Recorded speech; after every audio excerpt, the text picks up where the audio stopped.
اسرائیلی وزیر اعظم Benjamin Nitin Yahoo کے خلاف جاری احتجاج میں روز بروز شدت آتی جا رہی ہے۔ درجنوں اسرائیلی سڑکوں پر اتر آئے ہیں۔ غزہ میں جاری جنگ اور حماس کی قید میں اسرائیلیوں کی ان کے رشتہ داروں کی جانب سے آزاد کرانے کا مطالبہ زور پکڑتا جا رہا ہے۔ تل ابیب میں سیکیورٹی اہلکاروں اور احتجاجیوں کے درمیان تصادم کے واقعات پیش آ چکے ہیں۔ واضح ہے کہ اسرائیل اور حماس کے درمیان جاری جنگ میں تاحال 33,000 معصوم بچے، مرد، خواتین و دیگر شہید ہو چکے ہیں۔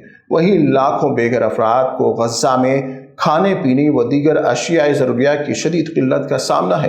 یاد رہے کہ امریکہ نے اسرائیل کو غزہ پر حملوں کے لیے ہتھیار اور مالی مدد فراہم کی ہے، جس کے باعث ایک طرف امریکہ اور اسرائیلی صدر کے خلاف عوام میں شدید غصہ پایا جاتا ہے، تو دوسری طرف جنگ بندی کے مطالبے میں شدت آتی جا رہی ہے۔